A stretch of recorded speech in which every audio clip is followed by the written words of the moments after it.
కుటుంబంలో సూర్యుడి చుట్టూ తిరిగే భూమి తన చుట్టూ తాను కూడా తిరుగుతూ ఉంటుంది. అలా తిరుగుతుంది కాబట్టి ప్రపంచం ఈ విధంగా తట్టుకొని నిలబడింది. కానీ ఏ కారణంగానైనా భూమి తన భ్రమణాన్ని ఆపివేస్తే ప్రళయం సంభవిస్తుంది.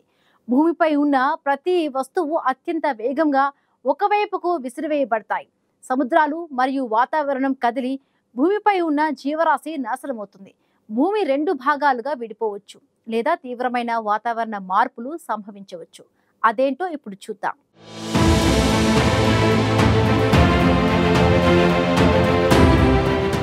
ఈ సకల చరాచర సృష్టిలో ఏదైనా సంభవమే. అసంభవం అన్నది ఏది ఉండదు. కాకపోతే ఆ సమయం వచ్చినప్పుడు మాత్రమే అలా జరిగిపోతుంది. అందులో ఒకటి భూమి తన చుట్టూ తాను తిరగడం ఆపేస్తే. కనీసం 10 సెకండ్ల పాటు రెస్ట్ తీసుకుంటే అల్లకల్లోలం కనిపిస్తుంది. ఒకప్పుడు జపాన్లో వచ్చిన మెగా సునామీ సమయంలో చూశాం కదా, ఆ అల్లకల్లోలాన్ని అలా ఉంటుంది. అడ్డొచ్చిన దేన్నైనా రాకాసి కెరటాలు దూకుడుగా లేపుకుపోయాయి. సరిగ్గా భూమి ఒక్కసారి ఆగిపోతే అలాంటి బీభత్సమే కనిపిస్తుంది.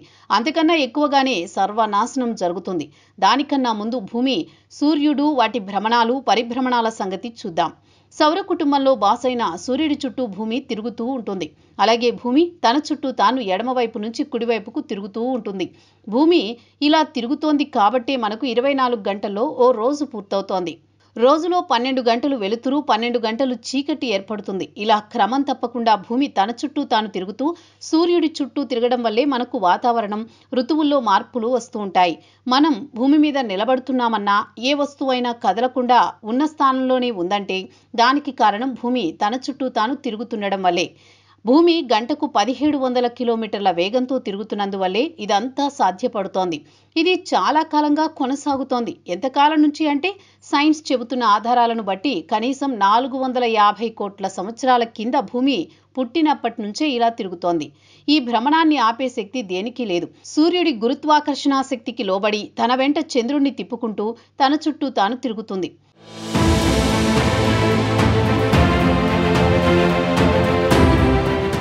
విశ్వంలో వివిధ గ్రహాల మధ్య ఉండే ఆకర్షణ, వికర్షణ బలాలు, చందమామ ప్రభావం, సముద్ర అలలు ఇవన్నీ భూమిని గిరగిరా తిరిగేలా చేస్తున్నాయని సైన్స్ చెబుతుంది. నిజానికి మనం ఓ బొంగరాన్ని తిప్పినప్పుడు కొంత డ్రైవింగ్ ఫోర్స్ దానికి ఇస్తాం. ఆ ఫోర్స్ ఉన్నంత వరకు అది తిరుగుతుంది. ఫోర్స్ తగ్గినప్పుడు దాని వేగం తగ్గిపోతుంది. చివరకు ఫోర్స్ పూర్తిగా అయిపోగానే అది తిరగడం ఆగిపోతుంది. కానీ భూమి విషయంలో అలా ఉండదు. ఏ శక్తి ఎక్కడి నుంచి వస్తోందో కానీ కంటిన్యూగా డ్రైవింగ్ ఫోర్స్ ఉంటుంది. అందుకే భూమి ఒక్క క్షణం కూడా ఆగదు. అంతేకాదు వేగం కూడా ఏమాత్రం మారదు. ఈ భూమిపై ఉన్నందువల్ల మనతో పాటు ఇతర వస్తువులు, జీవజాతులు కూడా దానితో పాటే తిరుగుతున్నాయి. కానీ అలా తిరుగుతున్నట్టు మనకు ఏమాత్రం తెలియదు. కానీ ఏదైనా జరిగి అంత వేగంగా తిరిగే భూమి కొన్ని సెకండ్ల పాటు ఆగిపోతే ఏమవుతుంది? దారుణాలు జరిగిపోతాయి. ఒక్కసారిగా భూమితో పాటు తిరుగుతున్నవన్నీ భయంకరమైన వేగంతో తుళ్ళి పడతాయి. మనం ఒక్కసారిగా ఆకాశంలోకి ఎగిరిపోతాం. మనం సెకండ్కి 440 మీటర్లు, నిమిషానికి 26 కిలోమీటర్ల దూరం ఎగిరిపోతాం. మనం మాత్రమే కాదు, భూమిపై ఉన్న సకల జీవులు, వస్తువులు, వాహనాలు అన్నీ చీలిపోయినట్లుగా సర్రున చుట్టుపక్కలకు దూసుకుపోతాయి.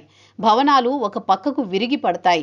సముద్రాలలోని నీళ్లు ఒకవైపుకు దూసుకువచ్చి అడ్డొచ్చిన ప్రతి దానిని కూకటి వేళ్లతో లేపుకుపోతాయి. గాలిలో ప్రయాణించే విమానాలపైన కూడా ఈ ప్రభావం ఉంటుంది. రైళ్లు, ఇతర వాహనాలు చెల్లాచెదురుగా విసిరివేయబడతాయి. ఒకదానికొకటి బలంగా ఢీకొంటాయి. గంటకు 1609 కిలోమీటర్ల వేగంతో ఒకదానికొకటి ఢీకొడతాయి. పర్వతాలపై మంచు, సముద్రాలలోని నీరు అన్నీ ఒక్కసారిగా ఆకాశంలోకి దూసుకెళ్లి తిరిగి భూమిపై పడతాయి.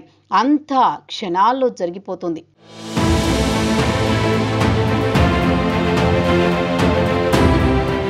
సమాచార వ్యవస్థ మొత్తం కుప్పకూలుతుంది. విపరీతమైన పేలుళ్లు జరుగుతాయి. ఫ్యాక్టరీలు, అణు విద్యుత్ కేంద్రాలు, పవర్ గ్రిడ్లు, ఆయుధ కర్మాగారాలు అన్నీ పేలిపోతాయి. ఊహించలేని పెను విపత్తుకు దారి తీస్తుంది.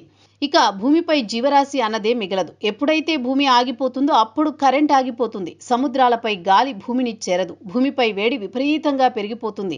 చెట్లు, చేమలు అన్నీ కాలిపోతాయి. కార్చిచ్చులతో భూమి అగ్నిగోళంగా మారుతుంది. నీరు పూర్తిగా ఆవిరైపోతుంది. అలా భూమి చివరకు అంగారక గ్రహం మాదిరిగా మారిపోతుంది. భూమి తిరగడం ఆగిపోతే చంద్రుడు భూమికి చెందిన చాలా వాటిని లాక్కుంటాడు. అవి చందమామపై పడి పేలిపోతాయి. అక్కడ కూడా పెను వినాశనం జరుగుతుంది. భూమి తిరగడం ఆగిపోతే ఈ విపత్తులన్నీ జరుగుతాయని శాస్త్రవేత్తలు అంచనా వేస్తున్నారు. అయితే ఇలా ఇప్పట్లో జరగదు. మరో 450 కోట్ల సంవత్సరాల వరకు ఈ సమస్య రాదని శాస్త్రవేత్తలు చెబుతున్నారు. ఇది మేం చెబుతున్నది కాదు, ఇంటర్నెట్లో లభించిన శాస్త్రవేత్తల ఊహాగానం మాత్రమే.